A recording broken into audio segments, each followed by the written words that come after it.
The morning wind cut through the Wyoming plains like a blade. Sharp and unforgiving, Samuel Hayes, wrapped in an old wool coat, stepped out of his cabin, expecting nothing more than the usual rhythm of solitude.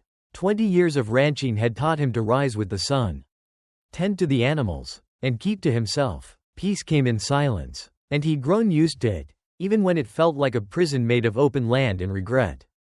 But that morning was different. Something caught his eye along the fence line, a strange shape slumped like a sack of grain. Unmoving, his stomach twisted. No animal should be out that long in the frost. He set down his pail and walked briskly, boots crunching over the frozen earth, unease growing with every step. As he got closer, the shape resolved into something that didn't make sense at first.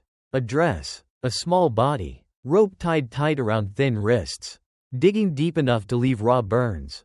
And a face, young, pale, lips cracked from thirst. A girl, a child, maybe 16, her breath fogged slightly, shallow and weak. Samuel dropped to his knees beside her, hands trembling as they reached for his knife. She'd been left like livestock, discarded without care. The knots were cruel, tight and deliberate. As he cut through them, anger and disbelief knotted in his chest. Who would do this? The girl stirred, her eyes fluttering open. They were wild, full of fear and confusion. She jerked away, trying to scoot backward, her voice cracking. "Don't touch me." Samuel raised his hands, palms out. "Easy now," he said softly. "I'm not going to hurt you." He didn't move closer. She needed space more than anything. She was shaking, holding her left side like it hurt to breathe. He'd seen bruises like that before, in war, in memories, and worst of all, in the mirror when he was her age. "What's your name?" he asked gently. She hesitated, her gaze flicked to the road, the horizon, then back to him. "Emma," she said, almost a whisper, like saying it might get her hurt. He nodded, slowly. "Emma. All right, I'm Samuel." Behind them, tire tracks led away into the distance. Whoever had brought her here hadn't stayed to watch her die. The frost in her hair told him she'd been there for hours. Wolves could have found her, or worse. "Can you walk?" he asked. Emma nodded and tried to rise, wobbling on weak legs. Samuel stayed close but didn't offer his hand. He knew what it meant to be touched when you didn't want to be, even by someone trying to help. They walked in silence toward the cabin. Every few steps, Emma looked over her shoulder, flinching at shadows that weren't there.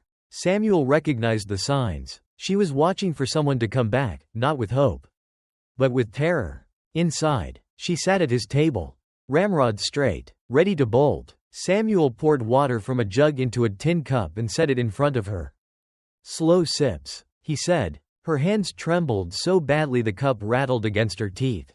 Still, she drank, every swallow an act of quiet defiance against whatever had tried to break her. He didn't ask questions right away. She'd tell him when she was ready. But the silence didn't last long.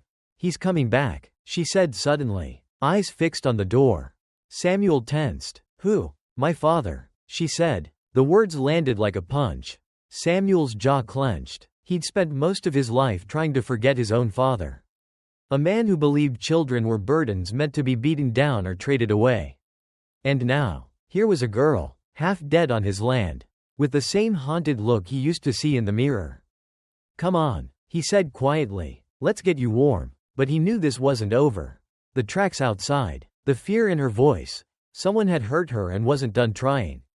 And now, she was in his cabin, in his care. He should have called the sheriff. That would have been the smart thing. But the law had never done him any favors. And for girls like Emma, it often meant going back to where the pain started. Samuel looked at her again. Her knuckles were white on the cup. Her face was bruised. But her eyes, those weren't broken yet. She hadn't given up. Neither would he. He hadn't asked for this. He didn't want trouble. But there are moments in life where you stop running, not just from the past, but from the kind of person you've always feared becoming. That morning, Samuel made a choice that would change everything.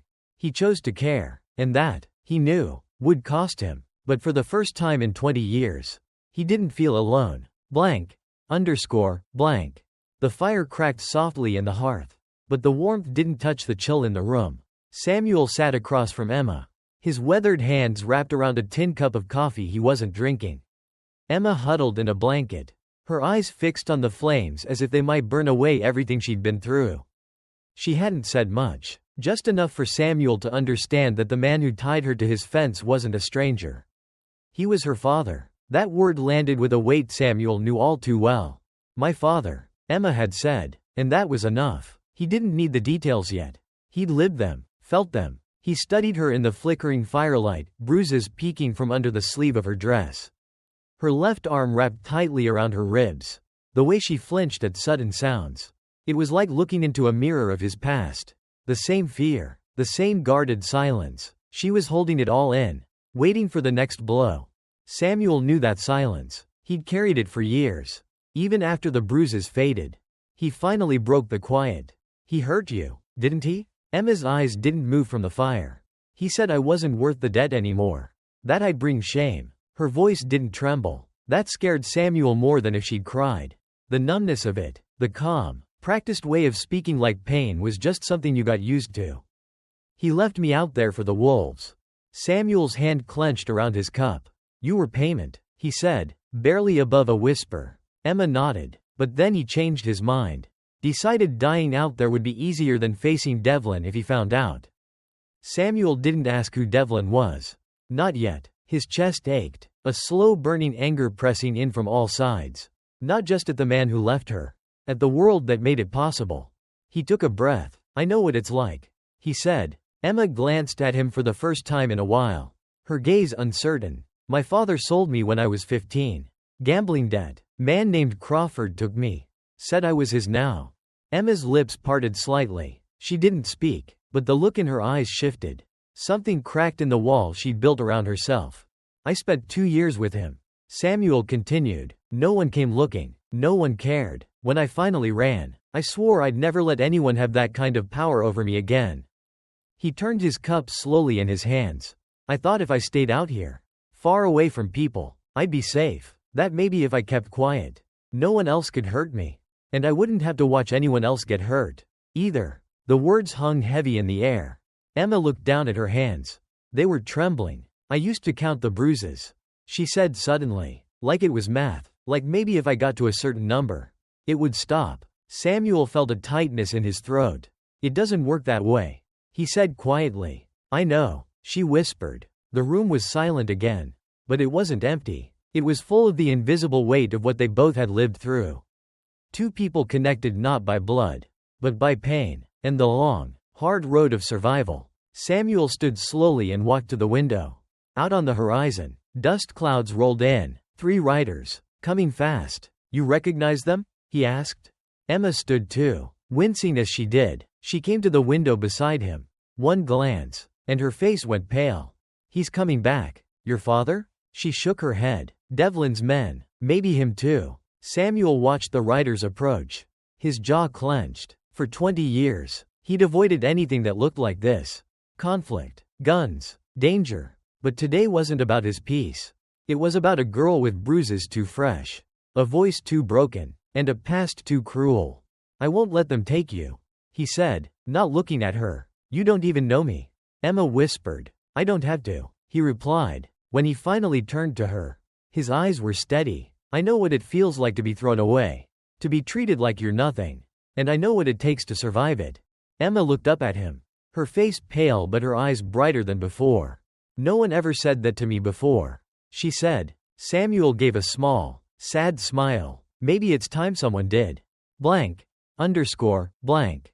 The sound of distant hooves reached them like a warning whispered across the frozen plains.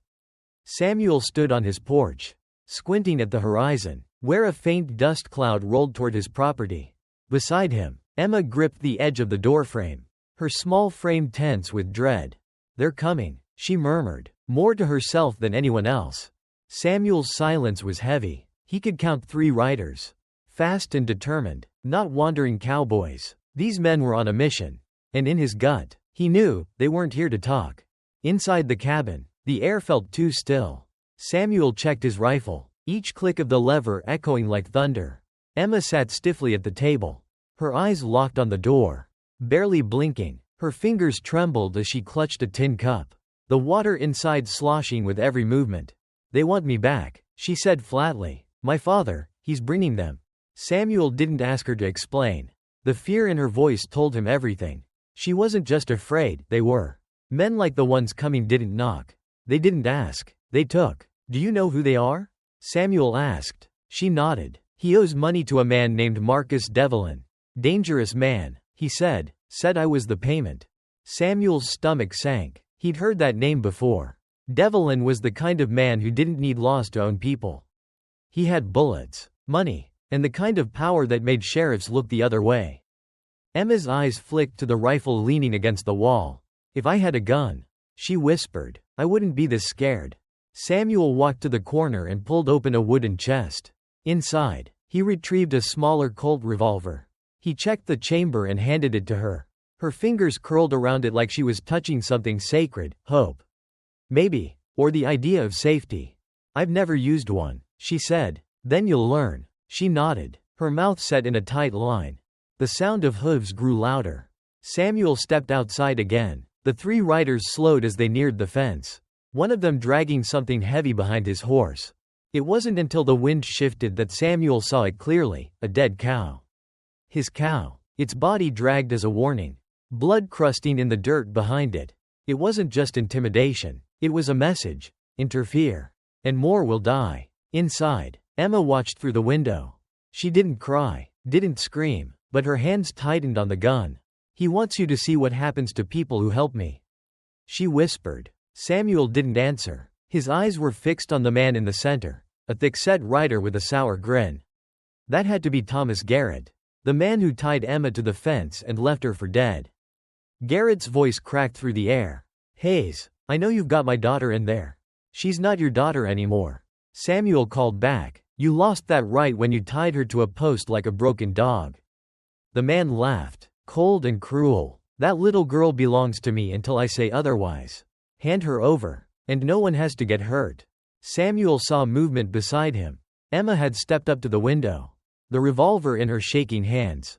Her eyes were steel now. Not fearless, but done being a victim. Then one of the younger men spoke, his voice cutting like ice. Marcus Devlin sends his regards. Samuel froze. Emma's voice came from behind him. They're not just here for me. The younger gunman continued. The girl was collateral. Her daddy here tried to cheat Mr. Devlin by getting rid of her. She ain't worth what he asked. Garrett muttered. That's for Mr. Devlin to decide. The gunman snapped. Hand her over, and you can keep your ranch. Hell, maybe even your life. Samuel's gaze drifted back to the cabin. Emma watched with wide eyes. But she didn't hide. She stood tall, battered but not broken. He turned back to the riders. And if I refuse? The man smiled. Then you'll become another name on Devlin's list. Just another fool who thought he could protect what wasn't his. Samuel's heart beat heavy in his chest. But it wasn't fear. It was something older, deeper. The memory of pain, of scars, of being a child left behind. He looked out over the land he'd worked for 2 decades. Quiet, isolated, his sanctuary. Now it was a battlefield. And Emma, the girl who reminded him too much of himself, was at the center. Give me 1 hour, he called. 1. The gunman agreed. Then we stopped being polite. The 3 riders pulled back to wait. But their presence lingered like smoke. Emma stepped beside him. I didn't mean to bring this on you, she whispered. Samuel turned to her. You didn't. They did. She looked up at him.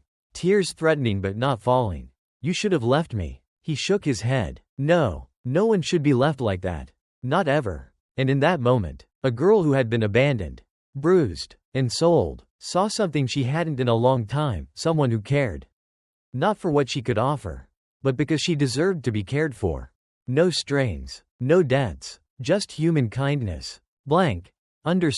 Blank. The air inside the cabin had turned still, too still. Samuel paced the wooden floor as Emma sat silently at the table, her eyes staring down at her hands. She looked like she wanted to disappear, to fold into herself until she became nothing. But Samuel knew that look. He'd worn it once, long ago. Emma, he said gently, there's something else, isn't there? She didn't respond right away. Her fingers twitched around the tin cup in front of her. Water long forgotten. When she finally looked up, her eyes were glassy and distant. Devlin's not just a man my father owes, she said. He's my real father. The words dropped like stones in Samuel's chest. He stopped moving. What? She nodded slowly. My stepfather, Thomas Garrett. He married my mother when I was little. But Devlin, he's the one who gave me life. Samuel sat down across from her. Her lips were pressed into a line now, holding back more pain than anyone her age should know. Devlin never wanted me, or maybe he did, in his own twisted way. When I turned 16, he changed his mind, said I was his now. Not as a daughter, as payment, as property. Samuel felt bile rise in his throat. He'd seen the way some men looked at others, not with care or even recognition, but possession, and to hear it applied to a child. He offered to clear Thomas's gambling debt if he handed me over. She whispered. And Thomas, he didn't say no. Samuel's hands curled into fists in his lap. He would have given you to Devlin. Emma nodded. But then Thomas got scared. He said if Devlin found out what kind of man he really was, what he'd been doing to me. Her voice cracked. He said Devlin would kill him for damaging his property. Samuel's chest burned with rage. The bruises on Emma's arms. The way she flinched at noise.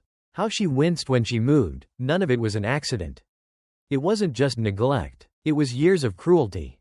So instead of facing Devlin's anger, Samuel said, voice low, he left you to die. Emma nodded again. He tied me to your fence like an animal. Said if wolves found me, it'd look like I ran away.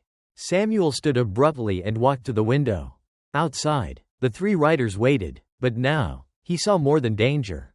He saw a reckoning with monsters who didn't hide in shadows, but stood in broad daylight, confident they'd never be held accountable. They all think they own you. He muttered. Thomas, Devlin, men who believe girls like you can be traded like cattle. She didn't say anything, but her silence spoke volumes. I'm not letting that happen, Samuel said, turning back to her. Emma looked up, and something shifted in her eyes, something fragile, like the first flicker of belief. There's more, she said, barely above a whisper. Devlin doesn't know about the abuse. If he finds out, he'll kill Thomas. But then he'll still take me. Like I'm something he lost and needs to get back. Samuel walked back to her and crouched down, meeting her at eye level. And you'd rather die than go with either of them, wouldn't you? Tears welled up in her eyes but didn't fall. She gave the faintest nod. Samuel took a breath. You should know something about me, he said, something I haven't told anyone in 20 years. Emma waited. When I was your age, my father sold me to a man named Crawford. Said I was a debt he couldn't carry. I was 15. I was supposed to be tough. A man, but I was scared all the time. Crawford kept me for 2 years. Called me property. Told me I didn't belong to myself anymore. Emma blinked. Slowly. Her breathing changed, shallower. Faster. Samuel kept going. One day, I ran. It took everything I had to break free. And I came out here because I thought if I built something far enough away, no one could ever hurt me again. He held up a hand. The scars on my back? They're from Crawford's whip. The loneliness? It's from trying to pretend none of it happened. Now, Emma was crying. Silent tears that fell one by one, leaving wet trails down her cheeks. You're not alone, Emma, Samuel said softly. Not anymore. She reached across the table, slowly, and placed her hand on his. It was small, bruised, and trembling, but brave. A simple gesture that said more than words ever could. Outside, the riders still waited, but inside, for the first time in years, there was something else. Understanding, connection, and a flicker of strength being passed from one survivor to another. Blank. Blank. The creak of the floorboards beneath Samuel's boots echoed louder than usual as he walked from window to door. From rifle rack to kitchen table. Trying to quiet the noise inside his head. The men outside were still waiting. Their silhouettes etched against the fading prairie light. They weren't leaving, and Samuel knew they wouldn't wait forever. Emma sat by the back window, the revolver resting in her lap. Her eyes, once frantic with fear, were now focused and sharp. Still, her hands trembled. She was 16, holding a gun like a child holding a lifeline. Samuel watched her and saw not weakness, but endurance. She'd survived more than anyone should. And she was still standing. They're not going to talk much longer, he said gently. Emma didn't look away from the window. I know. You don't have to fight. She finally turned to him. What choice do I have? The question wasn't defiant, it was honest. Vulnerable. Samuel had asked himself the same thing once. Years ago. when he was just a boy standing on the edge of someone else's cruelty. "I know what it means to run," he said, "and I know what it costs to stay."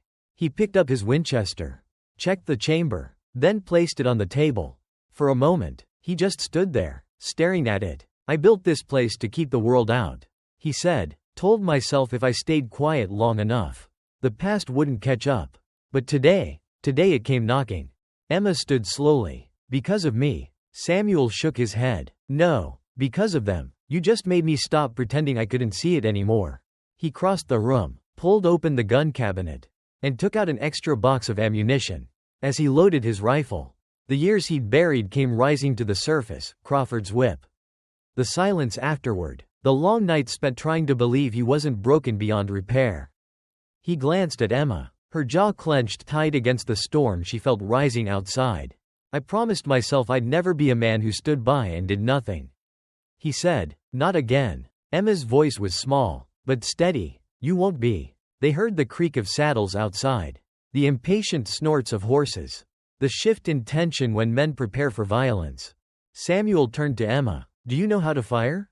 She nodded. "You showed me." His mouth curved into a faint, sad smile. "Then you're going to be all right." They took their positions, Emma at the rear window, Samuel on the front porch. The air outside was cool, almost gentle, betraying none of the violence that threatened to erupt. Garrett's voice rang out, sharp and smug. "Hayes, this is your last chance. Hand over the girl." Samuel raised his rifle, the weight familiar and steady in his arms. He thought about what would happen next, about the blood that might be spilled on his land. But more than that, he thought about Emma, about the way she flinched at kindness, the way she held her breath like it was something she had to earn. And he thought about how he used to be just like that. "She's not yours," Samuel called back, "and I'm not letting you take her." A pause, then a cruel laugh. "Then you've chosen poorly." But Samuel didn't flinch. "Not this time. I spent 20 years hiding from men like you," he said, "but I'm not hiding anymore." Behind him, he heard the soft click of Emma's revolver, her breath coming steady and slow. She was scared, he could feel it. But she was also brave. Brave in a way only someone who has survived the worst can be. He looked out at the land he'd spent years trying to tame. It was wild and quiet. Just like him, and just like Emma. It deserved to be protected, not because it was perfect, but because it had been hurt and healed and still stood tall. As the first rider nudged forward, Samuel raised his rifle. He wasn't just fighting for her. He was fighting for every part of himself he thought he'd lost. Blank. Blank. The sound of more horses shattered the still air like breaking glass. Samuel turned his head sharply, already knowing, this wasn't just about the three riders anymore. From the ridge behind his cabin came the thunder of hooves. Heavier, more coordinated, reinforcements. He stepped off the porch and squinted against the sun. There they were, at least 6 more riders, bearing down in a wide arc. Leading them was a man who rode differently from the rest, with the calm poise of someone who'd never feared anything in his life. Marcus Devlin. Samuel's chest tightened as the man dismounted gracefully, surveying the land like he owned it. He wore a dark coat, too fine for the wilderness, silver hair neatly combed back. His presence was commanding, but it wasn't just wealth or authority that gave him power, it was cold, precise control. Emma peeked through the back window, her breath catching the second she saw him. "That's him," she whispered. Samuel nodded silently. Devlin stepped around the carcass of the cow Garrett's men had dragged to the fence. He didn't flinch. He didn't speak at first. Just looked, first at the cabin, then at the original 3 riders, and finally, at Thomas Garrett, who now sat stiffly on his horse like a schoolboy caught in a lie. "What do we have here?" Devlin finally asked, his voice silky and deliberate. Garrett cleared his throat. "Mr. Devlin, I can explain." "I'm sure you can," Devlin replied, not even looking at him. "But first, I want to hear from Mr. Hayes." Samuel gripped his rifle. He could feel Emma behind him, trembling. Devlin's eyes found Samuel's. "I understand you have something that belongs to me." Samuel kept his voice level. "Nothing here belongs to you." A smile flickered across Devlin's face, but there was no humor in it. "You're mistaken. Thomas here owes me a considerable sum, and the collateral is currently hiding in your home." "She's not collateral," Samuel said. "She's a child." That wiped the smile away. Devlin's tone hardened. "Emma," he said, as if tasting the name. "Is that what she calls herself now?" Samuel felt his stomach twist. The way Devlin said her name, it wasn't recognition. It was possession. From across the clearing, Thomas Garrett shifted in his saddle. "She ain't worth the trouble. Mr. Devlin, I was doing you a favor." The crack of Devlin's pistol came like lightning, fast. "Final," Garrett screamed, toppling from his horse. A hand clutched to his bleeding shoulder. No one moved. Devlin holstered the gun like it was nothing. "Nobody asked you to think." "Thomas." Samuel stared, stunned, but not surprised. Devlin hadn't done it out of mercy or justice. He'd done it to restore order. He wasn't angry that Garrett had abused Emma. He was angry he'd damaged something Devlin considered his. Devlin looked up at the cabin again. "Let's discuss this like civilized men," he said. "I want my daughter back." Behind Samuel, he heard a crash, the unmistakable shatter of glass. He turned too late to stop it. Emma was running. The window pane at the rear had been broken. She was gone, sprinting into the open prairie, toward the jagged rocks beyond the ridge. "Find her," Devlin roared, and 3 of his men immediately galloped after her. Samuel was frozen for a split second. Then he made his choice. He dove off the porch, rolling behind the water trough as bullets ripped through the air where he'd just been. His rifle barked twice, dropping one rider and unseating another. But there were too many.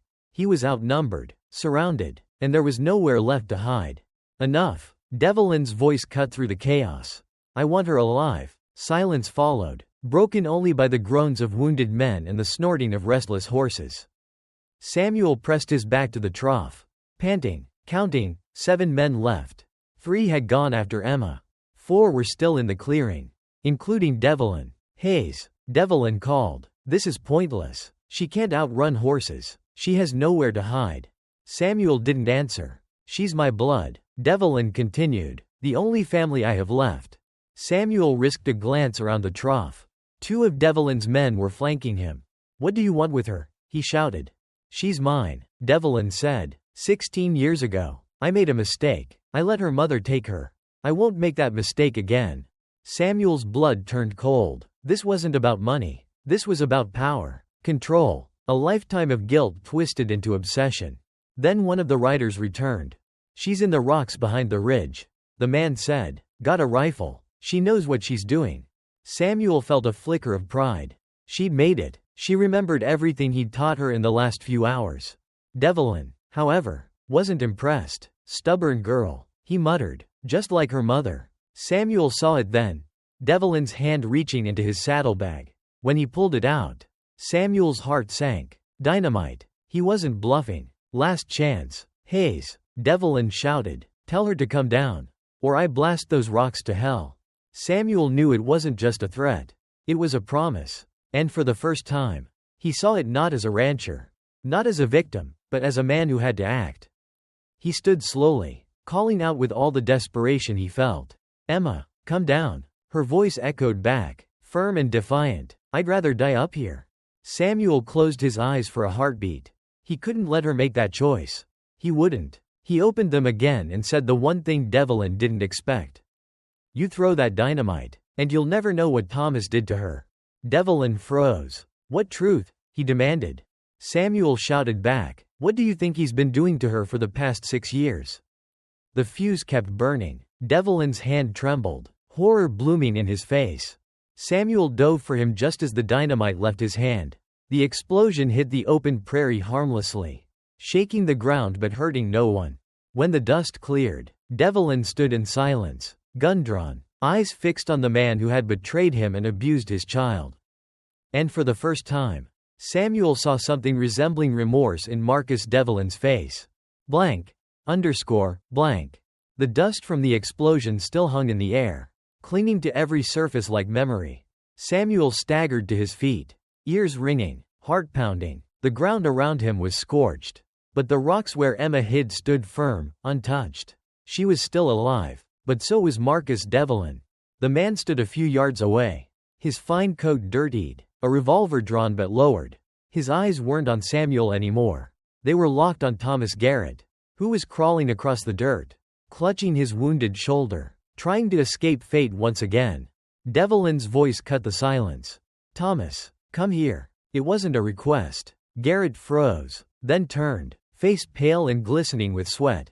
He tried to speak, but no words came. Devlin walked to him slowly, purpose in each step, his revolver now raised. No one moved. Samuel watched, stunned, not because he hadn't seen men killed before, but because of what this moment meant. It wasn't justice. Not really. It was grief. It was rage twisted into purpose. It was a father, however cruel, however late, responding to the horror he had helped create. The shot rang out sharp and clean. Garrett collapsed, unmoving. The prairie held its breath. Devlin stood over the body for a long moment. Then he looked up, not at Samuel, but toward the rocks where Emma waited. He raised his voice, and what came out surprised everyone. Emma, I'm sorry. The wind carried his words to her, but no answer came. I'm not coming down, Emma shouted. Blank. Underscore, blank. The wind had died down by the time they buried Thomas Garrett. No ceremony, no prayers, just the dull scrape of shovels and silence. Emma watched from a distance, arms wrapped around herself, her face unreadable. She didn't cry, she didn't speak, she simply stood, present, but far away. Samuel didn't press her. Some grief isn't about loss. It's about what was taken, what was never given, and sometimes, the only way to mourn that kind of grief is to survive it. They packed the essentials, food, water, ammunition, and the envelope Devlin had left behind, thick with cash and heavier with guilt. Samuel didn't count it. He didn't need to. He knew what it meant. Not a gift, not absolution, just a door, a chance. By sunset, the cabin stood empty. Samuel turned back for a moment, taking in the shape of the life he'd built and the silence it had kept for 2 decades. It wasn't peace that place held, it was hiding. But now, hiding wasn't enough. Emma waited by the horses, her eyes following the horizon like she was already somewhere else. Ready? Samuel asked. She nodded. I think so. They rode out together, side by side. No destination, just a direction, south, toward Colorado, toward something new. The sky turned lavender and gold behind them, casting long shadows across the prairie. Emma glanced back only once. Samuel did too. The land looked the same as it always had, vast, untamed, indifferent, but they knew better now. It held more than grass and rock. It held secrets. It held pain, but it also held choices. And that's what they were taking with them. As they rode, Emma broke the silence. Do you think people like us can ever really start over? Samuel took a moment before answering. I don't know, he said, but I think we can try. Emma looked down at the reins in her hands. I keep waiting to feel something. Relief, anger, maybe even peace. But mostly, I just feel tired. Samuel nodded. That's how healing starts. Not with joy, with exhaustion. She gave a small smile, brief, but real. I never thought I'd leave that place alive, she said, and now here I am, riding next to a man who didn't have to care. Samuel turned to her, his voice steady. I did have to, because someone once didn't, and it broke me. Emma didn't respond right away, but after a long pause, she said, You're not broken, not anymore. Neither of them spoke after that. They didn't need to. They were 2 people scarred by different hands, bound not by blood but by something stronger, recognition. The understanding that pain can be shared. That kindness, when freely given, can be redemptive. That survival is its own kind of hope. As darkness fell, they made camp beneath a cluster of trees, the stars emerging like silent witnesses. Samuel tended the fire while Emma curled beneath a blanket, staring into the flames. Do you think he meant it? She asked. Devlin, about never coming after me again? Samuel considered. I think he meant it in the only way he could. She didn't ask more. Some questions don't have answers. Some fears don't disappear overnight. But she was here, alive, free, and that was something. Before they turned in for the night, Emma looked across the fire and said, Thank you. Samuel met her gaze. You don't owe me anything. I know, she replied. That's why it means more. They slept with rifles beside them, but neither had nightmares. Not that night. In the morning, they'd ride again, and the day after, until the past was far enough behind them to stop echoing. But in their hearts, something had shifted. They were no longer just survivors. They were moving forward, together.